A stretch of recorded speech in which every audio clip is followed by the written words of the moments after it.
श्री शिवाय नमस्तुभ्यम। हम सबको पता है कि आज है 24 जुलाई यानी कि हरियाली अमावस्या का बहुत ही विशेष सा दिन। हरियाली अमावस्या हर वर्ष सावन के महीने में ही पड़ती है और ये अमावस्या हमारे पितरों को समर्पित होती है। इस दिन जो हमारे पितर हैं वो पृथ्वी पे आते हैं, धरती पे आते हैं और हम उनका स्वागत करते हैं। कैसे? दीपक के माध्यम से। तो आप सभी लोगों को आज पितृ अमावस्या दीपक अपने घर पे लगाना है जिससे आपकी फैमिली में, परिवार में कभी भी पितृदोष ना लग पाए। ठीक है ना? इसी की बात हम लोग करेंगे। वीडियो को पूरा देखिएगा जिससे जानकारी आपको अच्छे से समझ में आए। स्क्रीन पे क्या दिखाई दे रहा है बताओ जल्दी से। आपको दीपक दिख रहा होगा, दिख रहा है ना? क्या करना है, हम लोग जब कभी भी पितरों के लिए दीपक को प्रज्वलित करते हैं, मैंने आपको एक बार नहीं हजारों बार बता रखा है कि वो दीपक हमेशा कौन सी बत्ती की लगाई जाती है? लंबी बत्ती की। ठीक है ना? और पितरों के लिए जब हम विशेष दीपक लगाते हैं वो भी अमावस्या तिथि पे, तो दीपक कौन सा होता है? हमेशा घी का दिया ही लगाया जाता है। ये बातें भी मैंने आपको बताई है। ठीक, दीपक हम लगा रहे हैं पितरों के लिए लंबी बत्ती का, तो आप भी क्या करोगे? नॉर्मल सा कोई भी दिया लोगे और उस दीपक में लंबी बत्ती लगाएंगे। अब ये जो बत्ती आप लगाओगे, बस एक ही चीज का ध्यान रखना है, जब आप यह उपाय पितरों के लिए कर रहे हो, दीपक पितरों के लिए जला रहे हो, तो ये दीपक का जो मुख होगा वो साउथ डायरेक्शन में होना चाहिए। ठीक है ना? दीपक के अंदर क्या डाला है आपने? घी डाला है। अब बारी आती है इस दीप को प्रज्वलित करने की। ठीक है ना? सबसे अच्छा जो नियम माना गया है पितरों के दीपक को प्रज्वलित करने का वो होता है नदी, है ना? अगर आप आज शाम को किसी नदी, तालाब, सरोवर, कुआं, बावड़ी पे जा सकते हो तब तो बहुत अच्छी बात है। अगर मान लेते हैं किसी कारणवश आपके घर से परमिशन नहीं है, आप नहीं जा पाते हो, तो 3 ऐसे वृक्ष बताए गए हैं पूज्य गुरु जी के माध्यम से जो कि क्या होते हैं? पितरों के तुल्य होते हैं। जैसे पहला वृक्ष बेल का पेड़ होता है, दूसरा होता है पीपल का पेड़ और तीसरा होता है वट का यानी कि बरगद का पेड़। इन तीनों वृक्ष में से कोई भी वृक्ष आपके घर के पास में है या घर के अंदर है, आप दीपक को लगा सकते हो। लेकिन अब मान लो जो 3 पेड़ मैंने बताए हैं वो पेड़ भी घर के आसपास ना हो, तो आपके पास में फिर लास्ट ऑप्शन बचता है आपके घर के अंदर जहां पे भी मटका हो, परिंदा हो, आपने अपने घर में आरओ लगाया हो कि जिससे क्या हो, घर परिवार में पानी पीने के लिए रखा जाता हो, उस स्थान पर इस दीपक को जलाना है। ध्यान रखिएगा, जब हम पितरों के लिए दीप को प्रज्वलित करते हैं तो दीपक के नीचे क्या लगाया जाता है बताओ जल्दी से?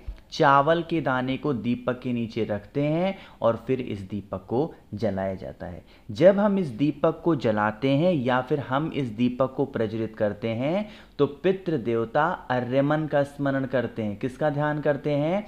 पितृ देवता अर्यमन का ध्यान करके दीपक को जला देना, जिससे आपकी फैमिली में, परिवार में कभी पितृदोष नहीं लग पाएगा। अब सुनिएगा, जब ये दीपक आपने जला दिया, बत्ती थी साउथ डायरेक्शन, दक्षिण दिशा।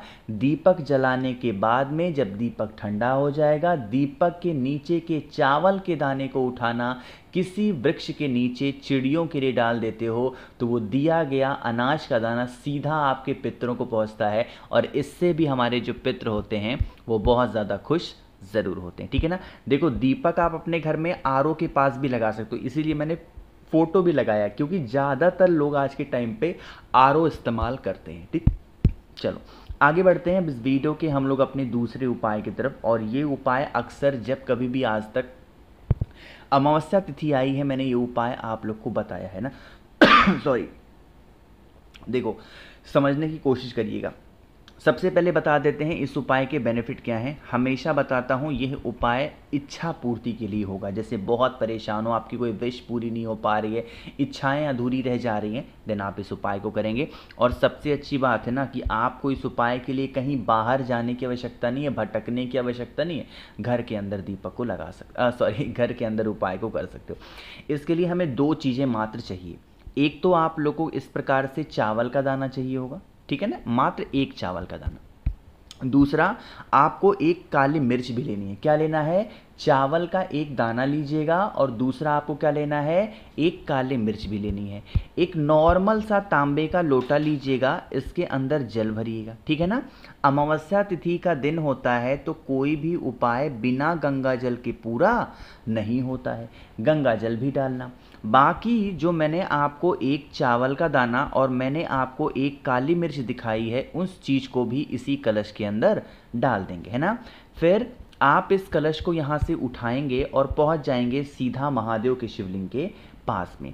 अगर आपने पूज्य गुरु जी की कथा ध्यान से सुनी होगी, गुरु जी ने 5 ऐसे स्थान बताए हैं शिवलिंग पे जहाँ पर भोले शंकर का पूरा परिवार विराजमान होता है। पता है आपको, उसी जल को जो भी व्यक्ति शाम के टाइम पे प्रदोष काल के बाद में अपने ही घर पे एक चावल का दाना और एक काली मिर्च को गंगा जल में डाल करके सबसे पहले भगवान गणेश के स्थान पे, फिर भगवान कार्तिक के स्थान पे, फिर माता अशोक सुंदरी, फिर माता के हस्तकमल और फिर भोले शंकर के शिवलिंग के ऊपर जो भी व्यक्ति अमावस्या तिथि पे समर्पित करता है, उसकी चाहे वो कितनी भी पुरानी मनोकामना हो, कितनी भी पुरानी विशेष हो, वो इच्छा, वो मनोकामना पूरी ज़रूर हो जाती है। बहुत स्पेशल सा उपाय है, बहुत ही प्यारा सा उपाय है, आप सभी को ये उपाय ज़रूर करना चाहिए, ठीक है ना।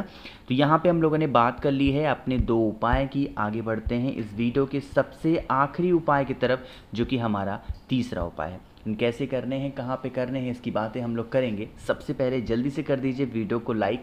जिसने अभी तक चैनल को सब्सक्राइब नहीं किया, मेरी आवाज़ आप पहली बार सुन रहे हैं, चैनल को ज़रूर सब्सक्राइब करेंगे, ठीक है ना। देखो, मैं समझाने की कोशिश करता हूँ इस उपाय के सबसे पहले बेनिफिट क्या होंगे, फिर हम लोग आगे बातें करेंगे, ठीक है ना। आप लोग के जो फायदे होने वाले हैं वो होंगे कष्ट को दूर करने के लिए। किसको, जल्दी से बताओ। कष्ट को दूर करने के लिए आपको उपाय को करना होगा। सबसे पहला काम करना है, आप लोगों को एक बेलपत्र लेनी है। अच्छा हाँ, एक छोटी सी बात और बता दूं।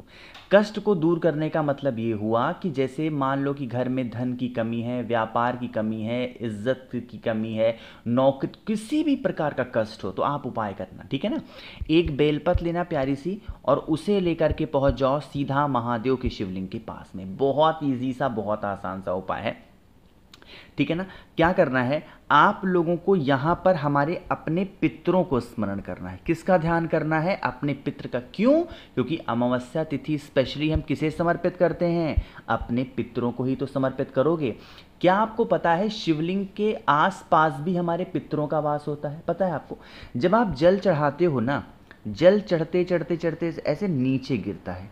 जिस स्थान पर ये जल नीचे गिरता है, ऐसा माना जाता है ये स्थान किसका होता है, हमारे पितरों का होता है। तो आज कौन सा दिन है, अमावस्या तिथि है। तो आपको अभी भी जो मैंने बेलपत्र दिखाया, जल चढ़ाने से पहले बेलपत्र को यहाँ पे नीचे रखोगे और फिर आप लोगों को अपने पितरों का ध्यान करते हुए एक लोटा जल महादेव के शिवलिंग के ऊपर अपने कष्टों के निवारण के लिए विनती करते हुए, प्रार्थना करते हुए समर्पित कर देना।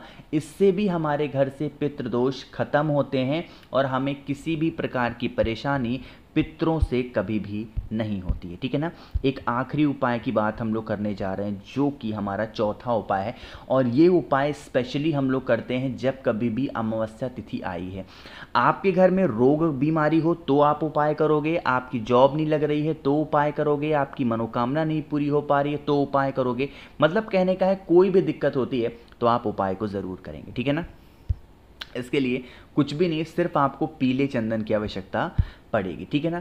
पीला चंदन ले रहे हो तो बेलपत्र भी ले लेना और पहुंच जाना सीधा महादेव के शिवलिंग के पास में, है ना। अब हम लोग जो हमने पीला चंदन आपको दिखाया ना, उसकी कुछ बिंदियां शिवलिंग पे लगाने वाले हैं। कहाँ कहाँ लगाओगे समझो पहले। सबसे पहले जो पीले चंदन की बिंदी लगेगी वो भोले शंकर के शिवलिंग के ऊपर लगाएंगे, ठीक है ना। जो दूसरी बिंदी लगने वाली है वो भगवान गणेश के स्थान पे। तीसरी बिंदी जो लगेगी वो भगवान कार्तिक के स्थान पे। चौथी बिंदी जो लगेगी वो कहाँ पे, माता अशोक सुंदरी पे। पांचवी हाँ, पांचवी बिंदी जो लगेगी वो कहाँ पे, माता के हस्तकमल और जिसे हम लोग प्यार से कटी भाग भी बोलते हैं। छठी बिंदी जिस स्थान से जल नीचे गिरने वाला ही होता है उस स्थान पर, और लास्ट सातवीं बिंदी शिवलिंग के पीछे साइड में, यानी जलाधारी के अपोजिट साइड में सातवीं बिंदी हम सभी को लगानी है। और फिर एक बेलपत्र समर्पित करके एक लोटा जल चढ़ा देना। अमावस्या तिथि का ये बहुत ही फेमस उपाय है। जो भी व्यक्ति इस उपाय को, पीले चंदन का ये उपाय बेल पत्र के साथ में महादेव के शिवलिंग के ऊपर अमावस्या तिथि पे करता है, फिर उसे कभी किसी के सामने हाथ फैलाने की ज़रूरत नहीं पड़ती है। उनके साथ उनके पितृ भी होते हैं और भोले शंकर का तो वास घर में रहता ही रहता है। ठीक है ना, करिएगा ज़रूर। मैंने कोशिश की है आप सभी को सब कुछ अच्छा बताने की। वीडियो पसंद आई हो तो लाइक करिएगा। कुछ पूछना है नीचे कॉमेंट सेक्शन में पूछें। और मेरे जितने भी भाई बहन आवाज़ आज मेरी पहली बार सुन रहे हैं, चैनल को ज़रूर सब्सक्राइब करेंगे। श्री शिवाय नमस्तुभ्यम।